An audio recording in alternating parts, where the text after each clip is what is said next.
Boa noite, pessoal. Agora eu vou falar um pouco sobre tabelionato de notas no estado de Goiás, a dinâmica, a forma e vai ser para desencadear a série de vídeos num total de 6 vídeos.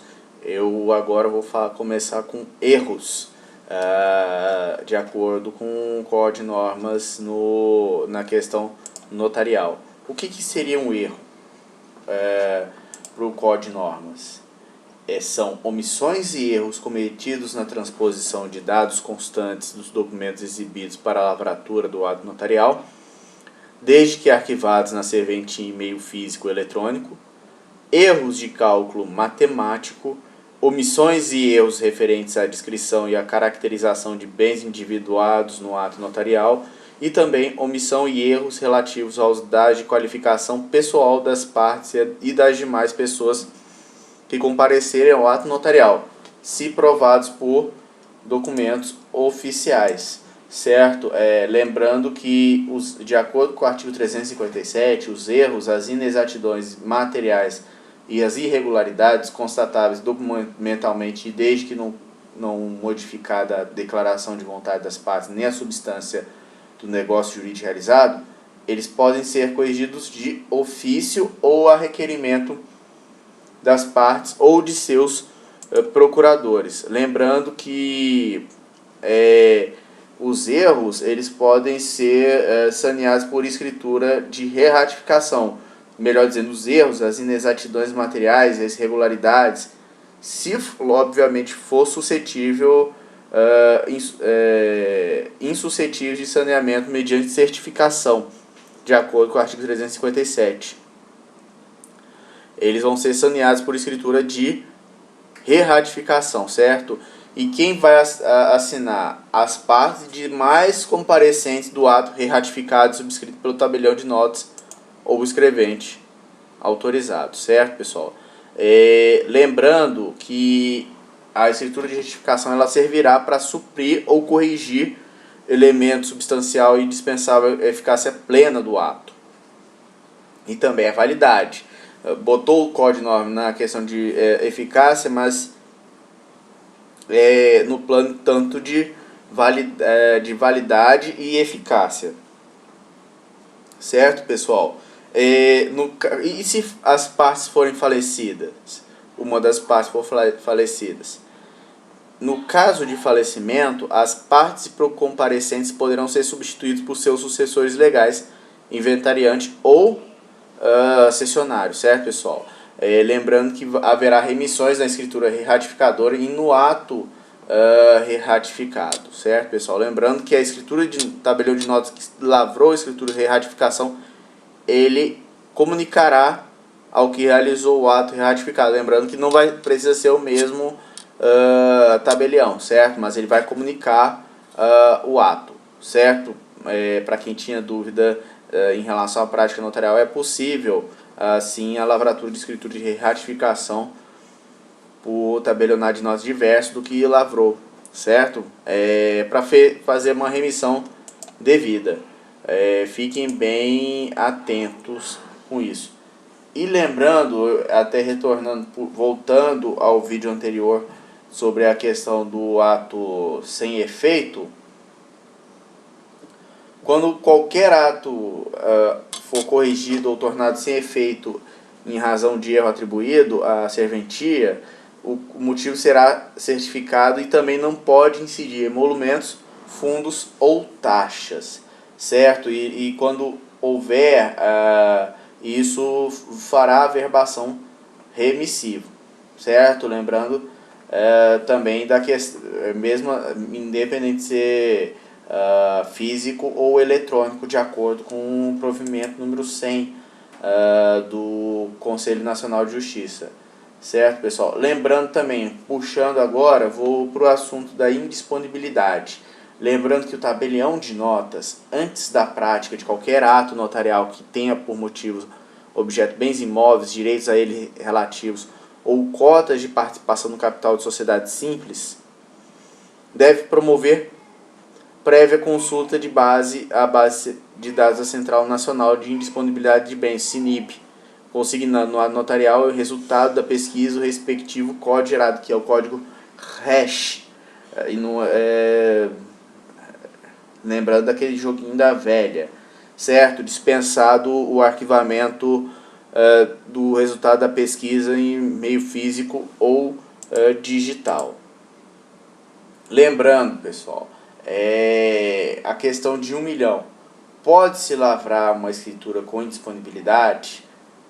É possível. Lembrando que a existência de comunicação de indisponibilidade não impede a lavratura de escritura pública representativa de negócio jurídico tendo por objeto a propriedade ou outro direito real sobre imóveis ou cotas de participação de sociedade simples, de qual que seja titular a pessoa atingida pela restrição.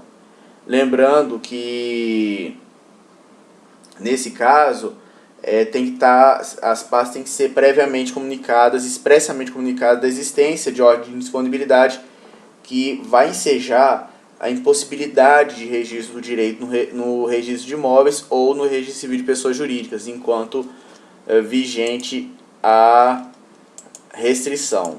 Certo, pessoal? E o que seria um sinal público?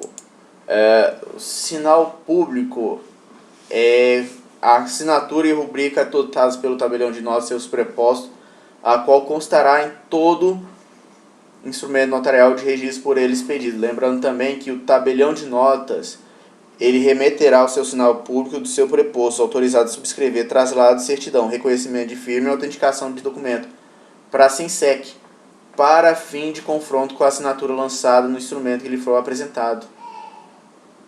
Lembrando que o tabelião de notas não exigirá remessa física de cartão de autógrafos, contendo a assinatura de delegatário e de seu preposto e se o referido sinal público constar da Central Nacional de Sinal Público. Certo, pessoal?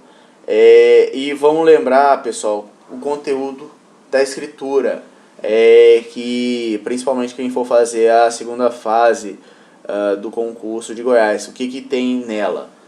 A data do ato com indicação local, dia e mês e ano da sua lavratura, lugar onde foi lida e assinada com endereço completo, se não se tratar da sede da serventia, nome e qualificação das partes e demais intervenientes, reconhecimento da identidade e capacidade das partes enquanto hajam comparecido no ato, menção ao livro, folha e serventia em que foi lavrada a procuração que ficará arquivada, manifestação clara de vontade das partes dos intervenientes, indicação clara e precisa da natureza do negócio jurídico e o seu objeto.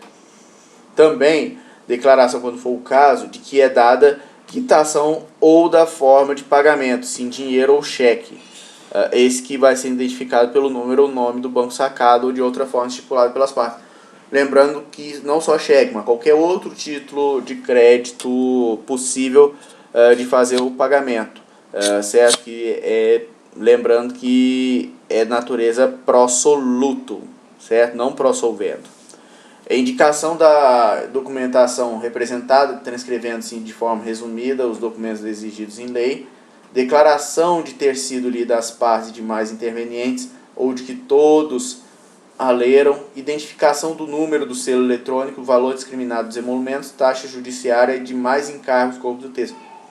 Para quem for fazer a tabela, pessoal, a segunda fase, levem a tabela de emolumentos, certo?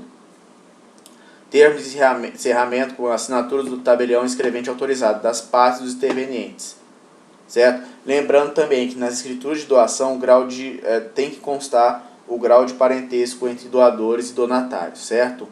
Se houver algum ônus ou dívida, tem que ser especificado, inclusive com menção à data, título, origem da obrigação, nome do credor e devedor.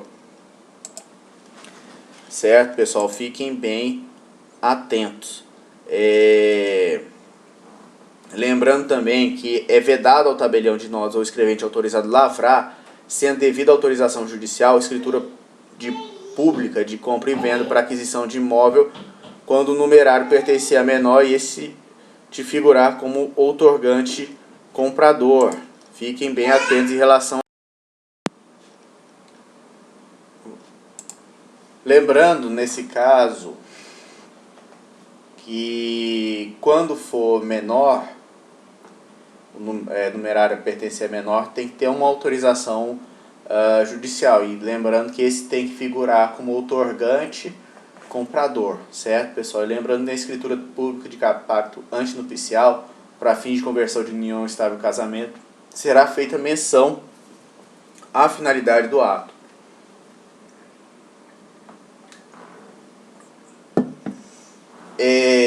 Em relação à escritura pública de bem imóvel, fará referência à documentação comprobatória de seu domínio e seu valor, se houver, ou a descrição com sinais característicos.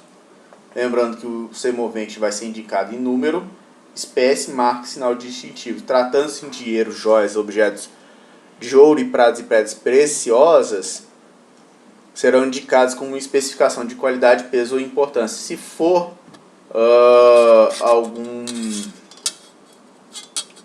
alguma embarcação que a transferência é feita por meio de escritura pública, também o seu respectivo registro na capitania dos portos. Certo, pessoal? Era isso que eu tinha a falar. Depois eu vou falar sobre a escritura pública de bem imóvel. Eu desejo para vocês uma excelente semana e fé no Pai que o áudio sai. Um grande abraço, fiquem com Deus.